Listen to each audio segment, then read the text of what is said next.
Students, this is the class of MSc semester 2। और last class में हम लोगों ने न्यूक्लिक एसिड के बारे में डिटेल जानकारी ली थी कि nucleic acids is a biopolymers और बायोमॉलिक्यूल्स, और ये लिविंग सेल के लिए, लिविंग ऑर्गेनिज्म में न्यूक्लिक एसिड्स पाया जाता है और ये न्यूक्लिक एसिड्स मोनोमर से बना होता है। ये सारी जानकारी हम लोग लास्ट क्लास में ले चुके हैं और ये इस मोनोमर्स को हम लोग न्यूक्लियोसाइड्स कहते हैं। और nucleosides are made up of 3 component. वो लास्ट क्लास में हमने डिस्कस किया था and these components are nitrogenous base, sugar and phosphate. Okay, अब हम लोग आगे पढ़ते हैं कि there are types of nucleic acid. Type of nucleic acid में हम थोड़ी सी जानकारी यहाँ पे लेंगे, उसके बाद फिर हम लोग कंपोनेंट ऑफ न्यूक्लिक एसिड पे आएंगे और कंपोनेंट ऑफ न्यूक्लिक एसिड को हम लोग डिटेल में पढ़ेंगे। ओके, तो टाइप ऑफ न्यूक्लिक एसिड जो है वो there are 2 type of nucleic acids found in the cell. कहाँ पाया जाता है? सेल में पाया जाता है। तो there are 2 type of nucleic acids found in the cell. The first one is क्या है? First one RNA and the second is DNA। RNA को हम लोग राइबोन्यूक्लिक एसिड कहते हैं, whereas DNA को हम लोग डीऑक्सी राइबोन्यूक्लिक एसिड कहते हैं। ठीक है, RNA जो है वो RNA is mainly found in the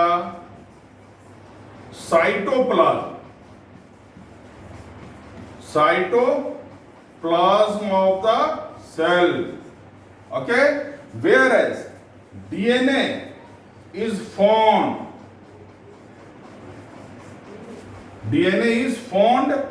primarily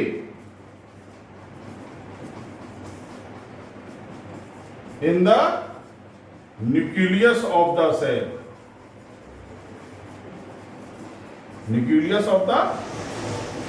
cell. Okay, अभी हम लोग type of the nucleic acid में इतना ही जानते हैं कि there are 2 type of nucleic acid. The first one is RNA and the second is DNA. RNA जो है वो कहां पाया जाता है? Cytoplasm of the cell, whereas DNA कहां पाया जाता है? वो न्यूक्लियस ऑफ द सेल में पाया जाता है। इट इज वेरी इंपॉर्टेंट, इसको आप लोग याद रखेंगे। ठीक है, अब हम लोग फिर से बैक होते हैं न्यूक्लियोटाइड्स पे। न्यूक्लियोटाइड्स में 3 कंपोनेंट होते हैं, वो उन 3 कंपोनेंट के बारे में हम लोग जानते हैं। Okay,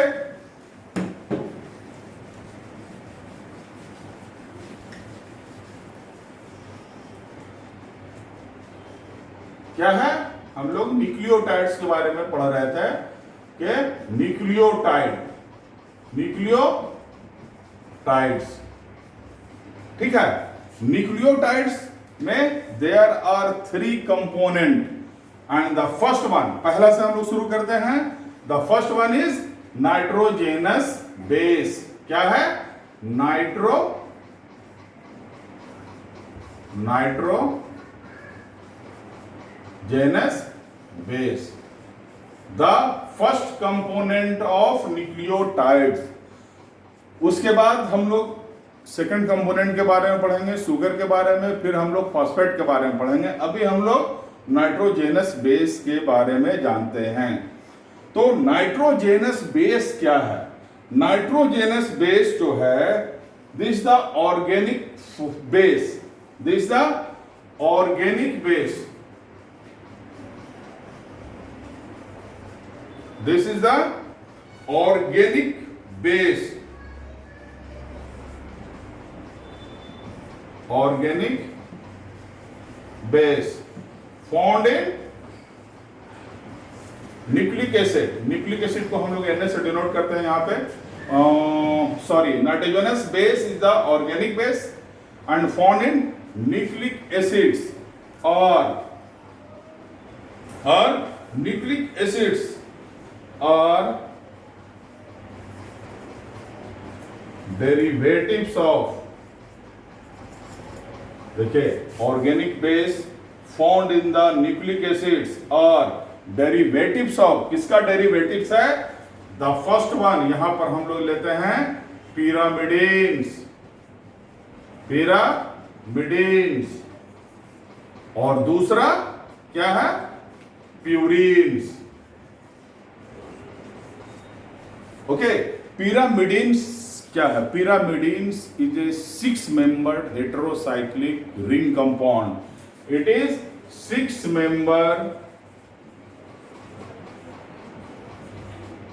member heterocyclic ring compound।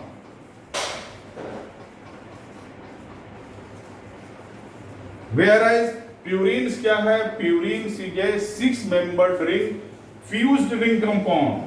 क्या है ये? Fused ring compound।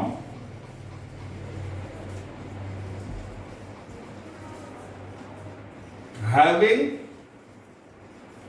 6 membered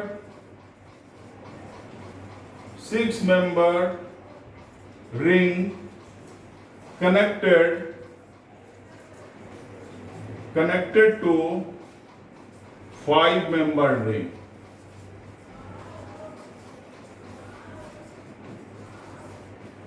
okay, तो बेस क्या है? Found in the nucleic acids और डेरिवेटिव्स ऑफ पिरामिडीन्स एंड प्यूरिन्स। पिरामिडीन्स जो होता है वो 6 membered हेटेरोसाइक्लिक रिंग कंपाउंड है, वेयरएज प्यूरिन्स जो है वो फ्यूज्ड रिंग कंपाउंड है, और ये 6 membered रिंग होता है जो कि 5 membered रिंग कंपाउंड से कनेक्टेड होता है। ठीक है, अभी हम लोग पिरामिडीन्स एंड प्यूरिन्स के बारे में इतना ही जानते हैं। फिर उसके बाद हम लोग अब पिरामिडीन्स को एक्सप्लेन करते हैं कि पिरामिडीन्स जो है वो है क्या। नाउ आप आइए, अब यहां पर हम लोग पिरामिडीन्स के बारे में थोड़ा सा जानकारी लेते हैं।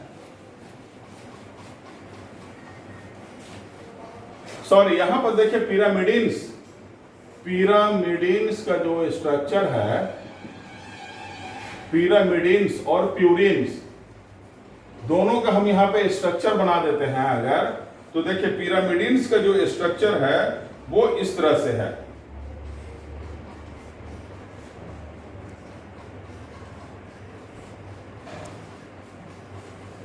ये 6 membered हेटेरोसाइक्लिक रिंग कंपाउंड हो गया। ओके, और जो प्यूरिन्स का जो स्ट्रक्चर है वो इस तरह से है। देखिए ये दिस द प्यूरिन्स स्ट्रक्चर, ये है, ये कनेक्टेड किससे है? 5 membered रिंग से। ठीक है, ये कनेक्टेड किससे है? 5 membered रिंग से।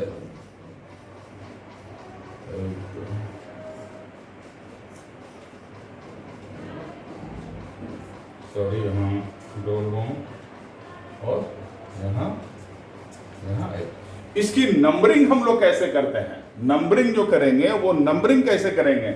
तो देखिए नंबरिंग के लिए ये नाइट्रोजन, ये 1 हो गया, ये 2 हो गया, 3 हो गया, 4 हो गया, 5 हो गया, 6 हो गया। इसी तरह से इसकी नंबरिंग जो है, देखिए यहां पे 1 2 3 4 5 6 7 8 एंड 9। ओके, या सॉरी, इसको इस तरह से करते हैं 1 2 3 4 5, ये यहाँ पर 6 हो गया, यहाँ 7 8 एंड दिस इज द 9। ठीक है, पिरामिडीन्स एंड प्यूरिन्स का स्ट्रक्चर हम लोगों ने यहाँ पे देखिए, पिरामिडीन्स एंड प्यूरिन्स का दोनों का स्ट्रक्चर यहाँ पे साफ साफ, ये पिरामिडीन्स हो गया and this is the purines, ये purines. Dear student, next class में हम लोग जानेंगे कि नाइट्रोजेनस बेस जो है, डेरिवेटिव्स जो फाउंड होता है न्यूक्लिक एसिड में जो पाया जाता है, वो डेरिवेटिव्स है पिरामिडीन्स एंड प्यूरिन्स का। Pyrimidines, there are 3 type of pyrimidines found in the nucleic acid. There are 3 type of pyrimidines derivatives found in the nucleic acid. तो 3 type of pyrimidines derivatives, देखिए pyrimidines derivatives, Derivatives. There are three type of pyrimidines derivatives found in the nucleic acid. अभी मैं सिर्फ उसका नाम लिख रहा हूं यहाँ पे। एक है साइटोसिन, दूसरा थायामीन और तीसरा यूरासिल। ओके, अभी हम लोग यहाँ पे इसके आगे हम लोग पढ़ेंगे नेक्स्ट क्लास में जानेंगे साइटोसिन, थायामीन, यूरासिल। चूंकि ये पिरामिडिन्स डेरिवेटिव्स है तो ये कहाँ पाया जाता है? न्यूक्लिक एसिड में पाया जाता है। अब हम लोग इसको देखेंगे कि ये आरएनए में पाया जाता है या डीएनए में पाया जाता है। ये कहाँ पाया जाता है? पिरामिडिन्स डेरिवेटिव्स कहाँ पाया जाता है? प्यूरिन्स डेरिवेटिव्स कहाँ पाया जाता है?